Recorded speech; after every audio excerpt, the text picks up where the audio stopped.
송원재 TV 시작합니다. 국민의힘은 오늘 국회에서 10시 반에 상임전국위원회를 개최를 합니다. 그러니까 오는 9일 전국위원회를 앞두고 전국위에 상정할 안건을 협의를 하게 됩니다. 주요 내용은 비대위로의 전환, 이 전환에 대한 유권 해석, 또 필요한 당헌 당규 개정, 이준석 대표가 사실은 아웃되는 것이죠. 해임되는 것이죠. 그러자 이준석이 어제부터 윤석열 대통령을 이제 대놓고 공격하기 시작했습니다.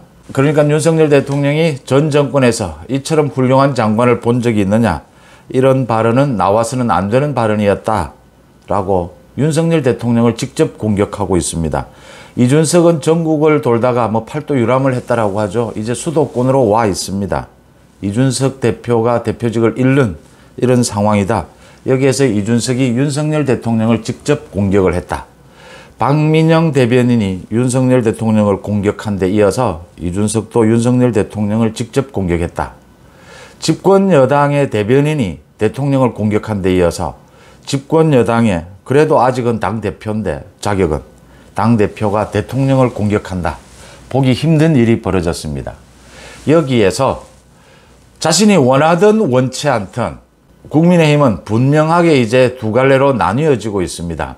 이준석 당대표의 복귀, 이준석을 안고 가야 한다. 당대표 복귀의 길을 열어놓자 라고 끝까지 매달리는 일부가 있고, 이제 대부분은 이준석으로부터 등을 돌리고 있다.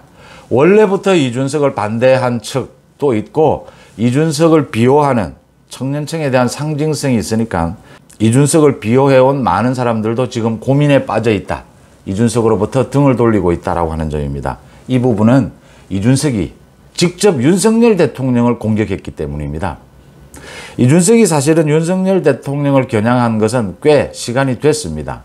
지금 이준석이 가장 어리석은 정치 행보를 보이고 있는 겁니다.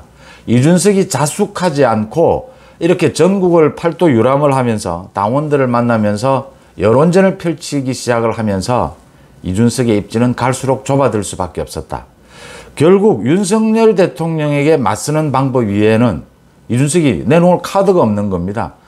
지금 많은 법조계의 해석은 이준석이 가처분 신청을 하더라도 이준석이 이기기는 힘들 것이다. 법적 대응은 힘들 것이다. 그 다음 이준석에 대한 성상납, 그 부분에 대한 경찰 조사, 어제 김성진 아이카이스트 대표에 대한 4차 조사가 있었는데 새로운 사실들이 계속 증거들이 드러나고 있습니다. 900만 원 상당의 화장품을 이준석에게 보냈다, 또 다른 선물들을 보냈다, 이런 부분들이 계속 드러나고 있는 셈입니다. 이준석이 스스로 지금 자신이 사면 초과에 몰리고 있다, 스스로 몰리고 있다라고 하는 점입니다. 결정적인 것은 윤석열 대통령과 각을 세우게 되면 국민의힘에서 많은 사람들이 이제 이준석으로부터 마지막으로 등을 돌리게 된다라고 하는 점입니다. 이준석이냐 윤석열이냐, 이 지금 선택의 기로에 서게 되는 셈입니다. 가장 빠른 변신을 보여준 사람이 서병수 전국위 의장입니다. 서병수 의장은 오선 의원입니다.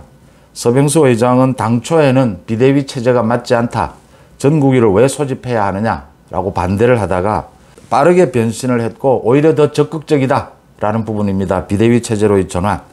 서병수 의장이 당 기조국 해석, 유권 해석을 강조를 하면서 비대위로 전환이 되면 이준석은 해임되는 것이다.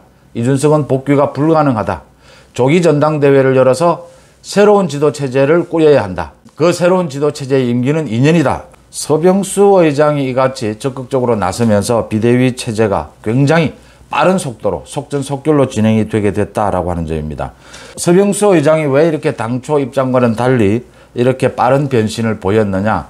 이준석으로는 안 된다. 이준석이 지금 하고 있는 행태로는 굉장히 위험하다라고 판단했기 때문입니다. 물론 자신도 앞으로 국회의장을 해야 하고 여러 가지 정치적 계산도 했겠지만 이준석의 지금 행태로는 도저히 갈수록 어려워질 수밖에 없다. 선택을 해야 한다라고 하는 부분입니다. 윤석열 대통령에게 정면으로 맞서는 이준석, 집권 여당의 대표, 이 부분은 용서가 안 된다라고 하는 겁니다.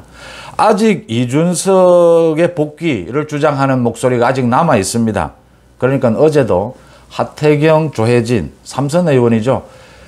조기 전당대회를 해서는 안 되고 당헌을 고쳐서 이준석이 복귀가 가능하도록 그렇게 당헌을 고치자라고 주장을 하고 나섰고, 홍준표나 서울시장을 하고 있는 오세훈, 유승민, 김웅은 원래부터 이준석과 친했었고, 홍준표와 오세훈도 굉장히 지금 갈등, 고민을 하게 될 것이다.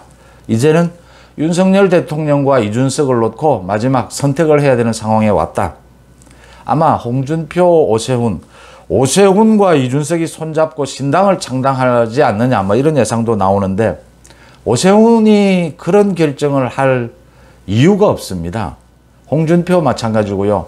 아마 홍준표, 오세훈은 빠른 변신을 하게 될 것이다 라고 예상이 되고, 이게 지금 전체 상황이 원하든 원하지 않든 이준석을 지키자라는 일부와 이제 전체는 이준석으로부터 싸늘하게 등을 돌리는 이런 구도가 만들어졌다라고 하는 점입니다. 이 구도를 만든 것은 이준석 자신이다. 자업자득이다. 급기야 이준석이 윤석열 대통령을 직접 공격하는 이런 상황이 발생을 하면 이제 겨우 젊은 층 몇몇을 빼고는 모두 이준석으로부터 등을 돌리게 될 것이다. 이준석은 설 자리가 없어질 것이다 라고 하는 점입니다. 이준석이 경찰 조사를 남겨두고 있고 앞으로 사법적인 책임도 지게 될 텐데 정치적으로도 굉장히 자신의 입지를 스스로 무너뜨리고 있다라고 하는 점입니다. 윤석열 대통령 어제 대통령실은 이 부분에 대해서 언급할 것이 없다. 정치인들의 주장, 이준석의 이런 비판에 대해서 언급하지 않겠다라는 입장이었습니다. 박민영 대변인, 집권 여당의 대변인이 대통령을 공격하는 그런 어처구니 없는 일에 이어서 이제 이준석, 당대표인 이준석이 대통령을 공격하는 이런 상황이 연출이 됐다. 이 상황에서 국민의힘은 대부분이 이제 이준석으로부터 등을 돌리게 될 것이다. 이준석은 갈 곳이 없습니다. 계속해서 윤석열 대통령을 공격할 수밖에 없을 겁니다. 법적으로 가처분 신청을 내게 되겠지만 오히려 더 정치적으로는 더 치명타가 될 것이다. 갈수록 이준석의 입지는 좁아지고 있다. 홍준표, 오세훈, 아직 또 이준석에 대해서 비호하고 있는 이런 사람들도 심각한 고민은 하겠지만 결국 이준석으로부터 등을 돌리게 될 것이다 라고 하는 점입니다. 윤석열 대통령, 윤석열 정부 초반, 윤석열 대통령과 각을 세우는 것이 얼마나 어리석은 일인가라고 하는 점은 이런 정치를 오래 한 다섯 의원들은 잘 알고 있기 때문입니다. 누구도 원치 않았던 상황이지만 비대위 체제로 가게 되면서 이준석이 해임이 되는 이런 상황이 되면서 이준석을 지키자라고 하는 그 소수의 인원들이 명단이 명확하게 파악이 되고 있다라고 하는 점입니다. 송은재TV 마칩니다. 고맙습니다.